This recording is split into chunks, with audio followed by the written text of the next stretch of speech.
So hello and welcome everyone. तो हम लोग आज की क्लास में जो करने वाले हैं वो है क्लास 12 की इंग्लिश यानी कि फ्लेमिंगो में जितनी भी पोएम्स हैं यानी कि हमारा पोइट्री वाला पार्ट माई मदर एट 66 से लेकर जो हमारा आंट जेनिफर टाइगर है, इतनी सारी पोएम्स आज हम लोग इस क्लास में खत्म करेंगे। सारी समरीज, सेंट्रल आइडियाज़, एक्सप्लेनेशन और सारे कीवर्ड्स के साथ हम लोग इस पूरी क्लास को एंड कर रहे होंगे। इसमें आपको सारी जो चीट शीट मिलेगी और लास्ट तक वीडियो को बिल्कुल भी मिस मत करना, क्योंकि जिस चीज़ से आपको सबसे ज़्यादा डर लगता है यानी कि एक्सट्रैक्ट बेस्ड क्वेश्चन, उसका मैंने पूरा प्रीवियस ईयर क्वेश्चन का एनालिसिस करके क्या क्वेश्चन पूछा गया टोन वगैरह के ऊपर, वो सारे के ऊपर एक चार्ट बना दे, तो उसको स्क्रीनशॉट लेके रख लेना, पढ़ लेना। तो आपके जो कई सारे एक्सट्रैक्ट क्वेश्चन के मार्क्स भी नहीं कटेंगे। और अब तक हम लोगों ने राइटिंग सेक्शन अपना कर लिया, फ्लेमिंगो कर लिया, उसके बाद इंपॉर्टेंट क्वेश्चंस भी दे दिए थे, तो वो भी रीड कर लिए होंगे अब तक, होप सो आप लोगों ने। तो अब हम लोग अपनी आज की पोएम वाली क्लास को स्टार्ट करते हैं।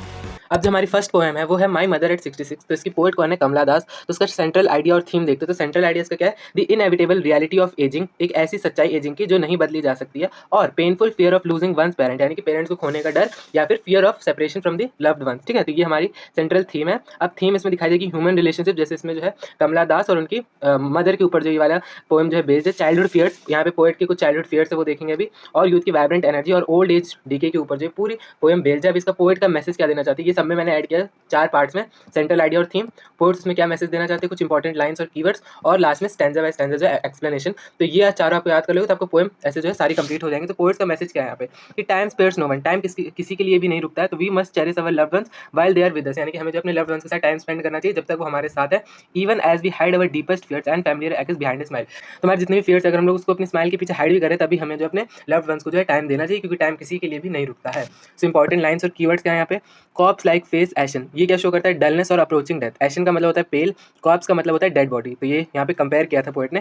फिर next, tree sprinting, Mary children spilling, represent करता है यूथ, लाइफ और वाइटलिटी को, यानी कि यंग जनरेशन की लाइफ को शो करता है कि बाहर जो बच्चे खेल रहे हैं ना, ट्रीज जो है अच्छे से स्प्रिंट करे, जब कार से चलते हैं तो हमें जो ट्रीज दिखते हैं वो यहाँ पे दिखाया जा रहा है। देन लेट विंटर मून है ना, लेट विंटर मून यानी कि जाती हुई सर्दियों का जो चांद होता है वो कैसे होता है? पेल होता है, वीक होता है, और उसमें चमक नहीं होती, यानी कि लैक करता है शाइन को। तो वो यहाँ पे पोएट ने जो अपनी एजिंग मदर से कंपेयर किया है। Then smile and smile and smile, ये डेलिब्रेट रिपीटेशन है, जिसमें जो है पोएट जो है अपनी इनर फीलिंग्स को, अपने डर को जो है हाइड करने की कोशिश कर रही है। अब स्टैंजा बाय स्टैंजा एक्सप्लेनेशन, ये बेसिकली आप लोग रीड कर लेना, बट थोड़ा सा हम लोग देख लेते हैं। सबसे पहला, जर्नी टू एयरपोर्ट दिखाई गई है कि पोएट जो कोचिन से जा रही है, मतलब अपनी मदर के साथ, जो उनकी मदर है उनको एयरपोर्ट तक छोड़ने आएंगी। जो कार के रास्ते में जो अपनी पोएट जो है अपनी मदर को देखती है, ओपन माउथ होता है उसकी मदर का ना, वो अपनी मदर को डेड बॉडी कॉप से कंपेयर करती है, तो अपनी ओल्ड मदर को देख के डरती है, उन्हें लगता है कि उनका जो एंड है वो करीब है। फिर जो है पोएट जो है बाहर देखते तो डिस्ट्रैक्ट करने के लिए, उस पेन को, अंदर जो पेन है उनको डिस्ट्रैक्ट करने के लिए बाहर देखते तो उन्हें दिखता है कि मूविंग ट्रीज है ना, हैप्पी चिल्ड्रन है, तो एक हैप्पी लाइफ जो है बाहर है। तो यहाँ पे डेथ और लाइफ के बीच में जो एक कॉन्ट्रैक्ट को दिखाता है ये वाला स्टैंजा। देन थर्ड पार्ट जो हमारे पास आएगा, एयरपोर्ट सिक्योरिटी एंड पार्टिंग, जब वो एयरपोर्ट पे पहुंच गई थी तो आफ्टर सिक्योरिटी चेक तो अपनी मदर को फिर से देखती है, और अपने उनकी मदर के फेस को एक वीक हेजी विंटर मून हमने यहाँ पे देखा उससे कंपेयर करती है, और उनको अपना चाइल्डहुड फियर यानी कि एक बचपन का डर आ जाता है बाद में कि वो अपनी मदर को जो है खो देंगी, पर वो अपना डर छुपाती है, सिर्फ क्या बोलती है, सी यू सून अम्मा कहती है, और मुस्कुराती रहती है ताकि उनकी मदर को सैड ना करे यहाँ की, यानी कि वो जो अपनी फीलिंग्स को हाइड करते हैं। तो ये थे हमारे पास माई मदर एट 66 बाय कमला दास। अब हम लोग नेक्स्ट पोएम देखते हैं। तो नेक्स्ट पोएम हमारे पास कीपिंग क्वाइट, जिसकी पोएट कौन है? Pablo Neruda. तो इसकी सेंट्रल आइडिया और थीम क्या है? तो सेंट्रल आइडिया यहाँ पे अर्जेंट नीड यानी कि अर्जेंसी दिखाई गई, ये याद रखना। Quite introspection, very important keyword. Quite introspection का मतलब होता है कि हमें शांति से दूसरों को बिना देखे खुद के ऊपर यानी कि खुद को जांच करना चाहिए, खुद को इंट्रोस्पेक्ट करना चाहिए। तो यही इस चैप्टर की मेन थीम है। इससे क्या होगा? Stop destruction, build mutual understanding बढ़ेगी अमंग ह्यूमन बींग्स। थीम क्या है इसकी? शांति, यूनिवर्सल ब्रदरहुड दिखाया जाएगा, भाईचारा दिखाया जाएगा, एंटी वॉर सेंटिमेंट, वॉर को कैसे रोका जाए, और फाइंडिंग हार्मनी विद नेचर। अब पोएट का मैसेज क्या है इस वाली पोएम में? तो कांस्टेंट रसिंग है ना, भीड़ भाड़ की दुनिया में भागते रहोगे, माइंडलेस एक्टिविटी करते रहोगे, तो उससे सिर्फ डिस्ट्रक्शन होगी और कुछ भी नहीं होगा। A brief moment of absolute stillness with act as a rebirth and heal humanity, एक हम लोग शांति का मोमेंट, एक एक्सोटिक मोमेंट अगर आएगा जब सब अपने ऊपर इंट्रोस्पेक्ट करेंगे, ना कि इधर उधर का सोचे हुए, तो ये एक रीबर्थ ह्यूमैनिटी की यानी कि ह्यूमन के लिए जो एक रीबर्थ की तरह जो है साबित होगा। अब इसमें जो इंपॉर्टेंट लाइन्स और कीवर्ड है, तो सबसे पहले जो पोएट कहते हैं हमारे पैब्लो नेरूदा कि काउंट टू 12, तो यहाँ पे 12 क्या रिप्रेजेंट करता है? 12 आवर्स ऑफ अ डे, या फिर जो हमारे साल में जो 12 महीने हो तो उसको भी रिप्रेजेंट करता है, यानी कि बेसिकली मेजर करता है टाइम को। नेक्स्ट हमारे पास एक्सोटिक मोमेंट, ये कई बार क्वेश्चन में आता है। तो एक्सोटिक मोमेंट यानी कि एक ऐसा स्ट्रेंज मोमेंट होगा, ब्यूटीफुल होगा, जिसमें पीसफुल टाइम होगा, जिसमें कोई भी रश नहीं होगा, कोई इंजन नहीं, सारी गाड़ियां बंद है ना, सब अपने ऊपर इंस्ट्रोस्पेक्ट कर, एकदम शांति का माहौल होगा यहाँ पे। ग्रीन वॉर्स, ग्रीन वॉर्स का मतलब होता है वॉर्स विद गैस फायर, इनसे क्या होता है? सिर्फ डिस्ट्रक्शन होता है इन्वायरमेंट का, ह्यूमैनिटी का। ठीक है, विक्ट्री विद नो सर्वाइवर्स, जब पॉइंटलेस वॉर्स करते रहोगे जहाँ पे सब लोग सबको लूज ही हो जाना है, तो ऐसी विक्ट्री का कोई फायदा ही नहीं जिसमें कोई सर्वाइवर्स ही ना बचे। स्टैंजा बाय स्टैंजा एक्सप्लेनेशन, तो सबसे पहले जो है पोएट बोलते हैं कॉल फॉर साइलेंस, कि हम लोग जो है काउंट टू 12 करेंगे तो सारे लोग एकदम शांत हो जाएंगे और कुछ देर अपने सारे कामों को छोड़ देंगे। देन स्टैंजा 2 में एक्सोटिक मोमेंट के बारे में बताया गया कि लोग अपने हार्मफुल एक्शंस रोकेंगे और खुद की तकलीफों को समझेंगे एक्चुअल में। देन स्टॉपिंग वॉर्स, तो स्टॉपिंग वॉर्स कैसे कि दुश्मनी भुलाकर सब भाईचारे से रहेंगे, है ना, पीसफुली रहेंगे। तो यही हमारे जो ब्रदरहुड, यूनिवर्सल ब्रदरहुड में थीम देखी थी, तो वो इस स्टैंजा से ली गई है। देन स्टैंजा 4 में अर्थ, अर्थ एज ए टीचर, कि अर्थ हमें कैसे टीच करती है। तो poet does not want total death. तो ये भी आता है कि क्या पोएट जो एक लाइन है उसमें टोटल इनएक्टिविटी, तो पोएट यहाँ पे टोटल इनएक्टिविटी बिल्कुल भी मीन नहीं करे। वो चाहते कि बस थोड़ी देर जो है रुक के अपने ऊपर जो है सब लोग इंट्रोस्पेक्ट करें, यानी खुद को देखें और अपनी लाइफ के ऊपर जो है ध्यान दें। तो अर्थ कैसे हमें टीच करती है कि जब सब कुछ जो है डेड सीम होता है ना, पत्ते सूख जाते हैं, बट स्टिल जो है हमारे पास नई लाइफ जो है अपीयर हो जाती है। तो वही दिखाती है कि अर्थ भी हमारी एक टीचर की, जब सब कुछ एंड हो रहा होता है तब भी कहीं ना कहीं से एक न्यू लाइफ जो है जनरेट हो जाती है। तो अर्थ इसी तरह से हमारे टीचर की तरह काम करती है कि थोड़ी देर रुकना डेथ नहीं है, बल्कि नए लाइफ और बेटर थॉट्स की शुरुआत है। तो ये था हमारे पास कीपिंग क्वाइट वाली poem by Pablo Neruda. Next poem हमारे पास the a thing of beauty by John Keats. Central idea and theme, तो सेंट्रल आइडिया ऐसा कि beautiful things are a permanent source of joy that helps us endure hardships and despondence of life. कि जो beautiful things होती है वो हमारी permanent source of Joy होती है, वो कभी भी खत्म नहीं होती है, वो हमें हेल्प करती है कड़ी से कड़ी, मुश्किल से मुश्किल सिचुएशन में भी निकलने के लिए। Theme the immortal healing nature of beauty contrasting directly with human suffering. तो यहाँ पे जो इमोर्टल यानी कि अमर अमर नेचर दिखाया जाएगा ब्यूटी का, जो कॉन्स्टेंटली हम लोग इस पोएम में ह्यूमन्स की सफरिंग से और उनके दुख से जो है कनेक्ट करके इस पोएम को देखेंगे। पोएट का मैसेज क्या है इसमें? So nature and art provides an endless fountain of Joy. तो ये लाइन भी है इसके पोएम के एक स्टैंजा की। तो नेचर और आर्ट जो है एक एंडलेस फाउंटेन देता है जॉय का, यानी कि हमें खुशी देता है जो कभी भी खत्म नहीं होती। दे लिफ्ट द डार्क वील, यानी कि हमारी जिंदगी से, हमारे जीवन से जो है डार्क यानी कि अंधेरे, यानी कि हमारी सारी परेशानियों को जो है कम करता है और हमें एक रीजन देता है, एक compelling reason to live. Important lines and keywords, joy forever never pass into nothingness. तो यहाँ पे जो पोएट जॉन कीट्स बोलते हैं कि जो थिंग ऑफ ब्यूटी है वो कभी भी कुछ नहीं में नहीं बदलती, यानी कि सिर्फ जो ट्रू ब्यूटी की वैल्यू है वो सिर्फ बढ़ती रहती है, ना कि कभी फेड होती है। बावर क्वाइट का मतलब होता है ए पीसफुल शेडी और कंफर्टिंग प्लेस अंडर ट्रीज। ये मेटाफोर यहाँ पे यूज है, याद रखना। Inhuman dearth of noble nature, नाम से समझो, inhuman dearth of noble natures, यानी कि हमारी दुनिया में जो है काइंड पीपल, अच्छे लोगों की जो है कमी है। Sheer lack of good kind people in this world. Endless fountain of immortal drink, यहाँ पे अगेन मेटाफोर यूज है। अब endless fountain of immortal drink, immortal मतलब अमर, हमने देखा था। तो नेचर ब्यूटी जो है वो डिवाइन है, अमर है, एक एवरलास्टिंग गिफ्ट है फ्रॉम हेवन, जो कभी भी खत्म नहीं हो सकता। स्टैंजा बाय स्टैंजा एक्सप्लेनेशन, सबसे पहले पार्ट में एवरलास्टिंग जॉय दिखाया जाएगा कि जो खूबसूरत चीज़ होती है वो कभी भी बेकार नहीं होती, वो हमेशा हमारे मन को शांति और खुशी देती है। देन ओवरकमिंग सैडनेस, कि हम लोग जो है सैडनेस को कैसे ओवरकम कर सकते हैं। लाइफ फुल ऑफ सैडनेस है, बैड डेज है, but still despite the darkness हमारे जीवन में जो है कुछ एक शेप ऑफ ब्यूटी, कुछ इंसिडेंट आता है जो हमारी सारी परेशानियों को जो हमारे जीवन से ले जाते हैं, हमारी सारी लाइफ की टेंशन और दुख को नेचर की ब्यूटी जो है दूर कर देती है। देन हमारे पास एग्जाम्पल्स देते हैं पोएट की, एग्जाम्पल्स क्या है ब्यूटी के। तो नेचर की छोटी छोटी चीज़ें हमें आराम और ठंडक देती है। यहाँ पे कुछ एग्जाम्पल जैसे कि ना, trees giving shade to sheep, blooming daffodils, clear streams है ना, पानी वगैरह बहता है अच्छी तरह से, कूलिंग द हॉट समर। तो ये हमारे पास थिंग ऑफ ब्यूटी के एग्जांपल है। ये वाला डायरेक्ट क्वेश्चन में आता है कभी कभी कि मतलब बताओ कि पोएट्स ने जो है क्या एग्जांपल दिए थिंग ऑफ ब्यूटी के। तो यहाँ पे आपको ये लिखना होता है blooming daffodils, clear streams, cooling the hot summer वगैरह। देन स्टैंजा 4 में द माइटी डेड, तो इसमें हमें दिखाया जाएगा कि महान लोगों की कहानियां और नेचर का प्यार जो है हमें भगवान का दिया हुआ अमृत है जो कभी भी खत्म नहीं होता है। ठीक है, तो दैट वाज ऑल अबाउट हमारा a thing of beauty by John Keats. Next हमारे पास पोएम आएगी a roadside stand by Robert Frost. तो इसमें जो हमें बेसिकली अर्बन लाइफ और रूरल लाइफ के बीच में जो कॉन्ट्रास्ट दिखाया गया है, शहरी जीवन और गांव के जीवन के बीच में हमें एक डिफरेंस यहाँ पे दिखाया गया। तो pathetic condition of a poor rural folks who are ignored, जिनको इग्नोर किया जाता है ना, मार्जिनलाइज, उनको एक्सप्लोर किया जाता है, किसके द्वारा? रिच सिटी ड्वेलर्स और पॉलिटिशियंस के द्वारा। अब theme class inequality, the deep rural urban divide, है ना, वही मैंने आपको बताया कि रूरल और अर्बन के बीच में यहाँ पे फर्क दिखाया जाएगा। और फॉल्स प्रोमिसेस, जो लोग पावर यानी कि पॉलिटिशियंस उन लोगों को, रूरल लोगों को जो फेक प्रोमिसेस करते हैं और उनको एक्सप्लॉइट करते हैं, वो हम लोग इसमें देखेंगे। पोएट का मैसेज क्या है? तो true development requires genuine empathy, कि ट्रू डेवलपमेंट तभी होगी सिर्फ जेन्युइन एम्पैथी से। और रिच लोग है जो है उनको स्टॉप कर देना चाहिए, इग्नोर करना पुअर लोगों को, और पॉलिटिशियंस को भी स्टॉप कर देना चाहिए ये रूरल लोगों को एक हेल्पलेस विक्टिम की तरह ट्रीट करके, उनका बस फायदा उठा के, उनको मैनिपुलेट करके सिर्फ अपने फायदे के लिए। तो ये हमारे पास पोएट का एक इंपॉर्टेंट मैसेज है, याद रख लेना। इंपॉर्टेंट लाइन्स और कीवर्ड्स, पैथेटिकली प्लेड, यानी कि जो वो लोग रोड साइड स्टैंड के लोग हैं, रूरल लोग हैं, वो यहाँ पे भीख नहीं मांग रहे कि उनको मतलब फ्री में पैसे दो। वो बस ये चाहते हैं कि जो आ रहा है कोई वहाँ पे, तो उनसे कुछ सामान खरीदे ना, उनका भी जो गुजारा हो जाए यहाँ पे। पॉलिश ट्रैफिक, ट्रैफिक यहाँ पे क्या शो करता है? City life. तो रिच सिटी पीपल के पास जो शाइनी कार्स है ना, वो एरोगेंट है और फास्ट पेस लाइफ, यानी कि दौड़ती भागती जिंदगी को, सिटी की जिंदगी को दिखाता है। और वो लोग बहुत ही एरोगेंट है, इग्नोर कर देते हैं, कुछ भी सामान नहीं खरीदते हैं। ग्रीडी गुड वर्ड्स, यानी कि बेनिफिशिएंट बीस्ट ऑफ प्रे, नाम से याद रखो, बेनिफिशिएंट बीस्ट ऑफ प्रे, यानी कि ऐसे दानव जो सिर्फ फायदा उठाते हैं। तो कौन है ये लोग?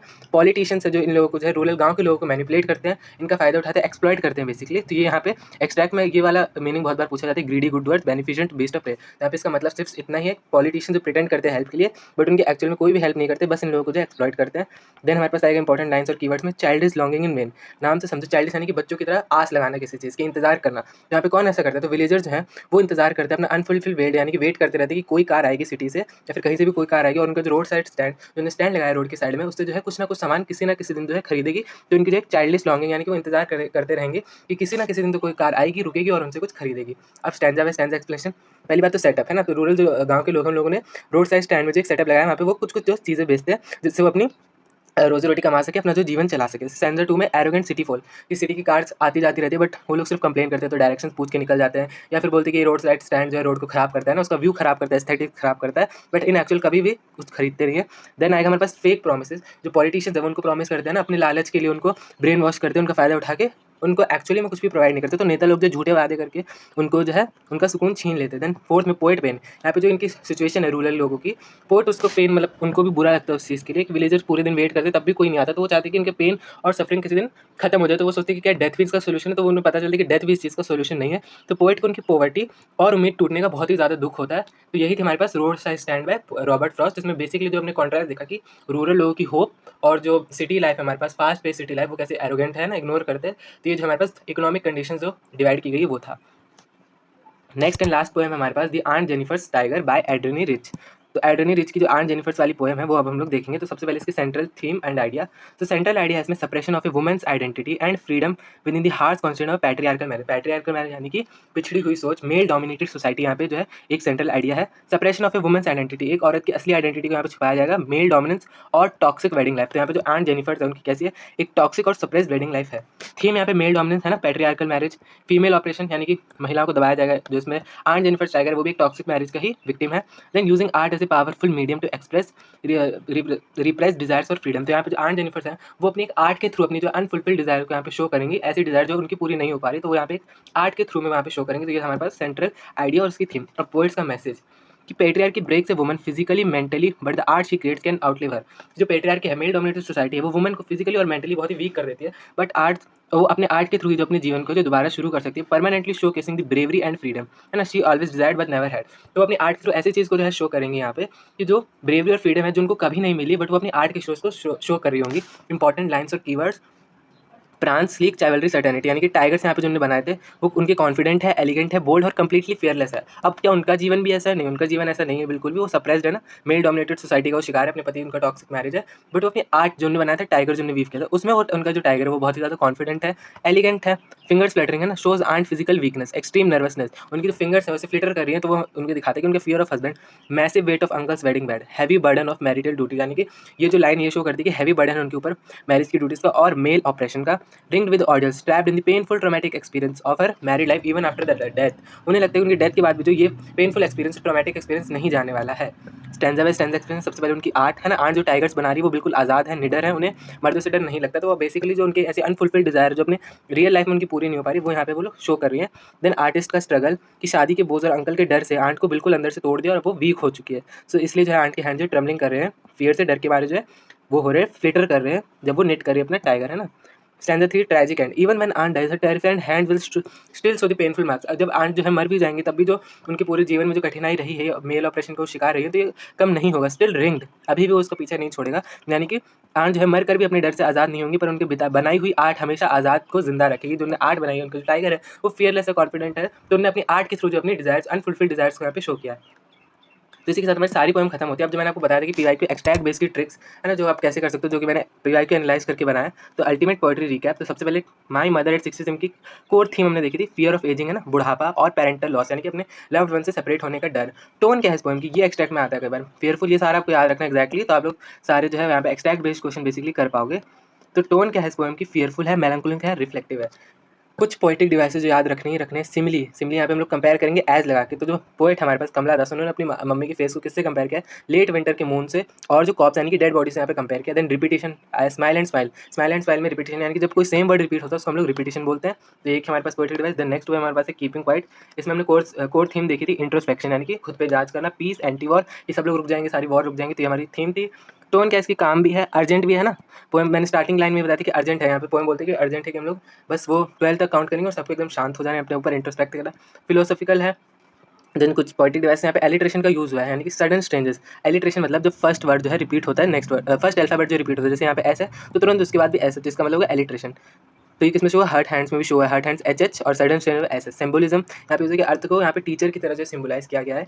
देन नेक्स्ट हमारे पास एक थिंग ऑफ ब्यूटी, जो जिसकी कोर थीम है इटर्नल जॉय ऑफ नेचर, यानी कि अमर जॉय नेचर का, जो कभी खत्म नहीं होता, हमेशा खुशी देता है, हमारे जीवन से कठिनाइयों को निकालने में मदद करता है। अपलिफ्टिंग है, सूदिंग है, पूरी रोमांटिक है ये वाली पोएम, मतलब सूदिंग है ना। मेटाफोर यहाँ पे यूज़ है, bower quiet immortal drink. Imagery use है, फ्लावरी बैंड क्लियर। इमेजरी का मतलब होता है जब हम लोग किसी पिक्चर को जो यहाँ पे इमेजिन करते हैं ना, मेटाफोर यहाँ पे यूज़ है। सो नेक्स्ट है हमारे पास ए रोड साइड स्टैंड। तो इसकी जो कोर थीम वो है रूरल पॉवर्टी और एक्सप्लॉयटेशन। हमने देखा था कि रूरल पॉवर्टी और जिनको एक्सप्लॉइट करते हैं पॉलिटिशियन वो इसकी मेन थीम है। इसकी जो टोन कैसी पैथेटिक है ना, जो उनकी कंडीशंस है उनके ऊपर सिंपैथेटिक है, एंग्री है कि वो लोग जो सामान नहीं खरीदते उनको इग्नोर कर देते हैं, तो ये इसकी थीम है। पर्सोनिफिकेशन, पर्सोनिफिकेशन का मतलब होता है जब हम लोग किसी भी नॉन ह्यूमन इमोशन को ह्यूमन के इमोशन के साथ जोड़ते हैं, जैसे कि sadness that loves road side stand. अब सैडनेस क्या है, सैडनेस ह्यूमन इमोशन है, बट हमने उसको यहाँ पे किससे कनेक्ट किया, रोड साइड स्टैंड प्लेट से, तो ये क्या हो गया, पर्सोनिफिकेशन। देन हमारे पास आएगा ऑक्सीमोरन, ग्रीडी गुड डूअर्स, यानी कि हम लोग यहाँ पे किसी भी दो अपोजिट वर्ड्स को यहाँ पे एक साथ लिखते हैं तब हम लोग उसको बोलते हैं ऑक्सीमोरन। जैसे ग्रीडी यानी कि लालची भी है और गुड वर्ड्स, ये दोनों अपोजिट है। ग्रीडी मतलब लालची, गुड वर्ड्स यानी कि अच्छा काम करने वाले। तो यहाँ पे ऑक्सीमोरन कैसे हमने दो अपोजिट वर्ड्स को जो एक साथ यहाँ पे यूज़ कर दिया है।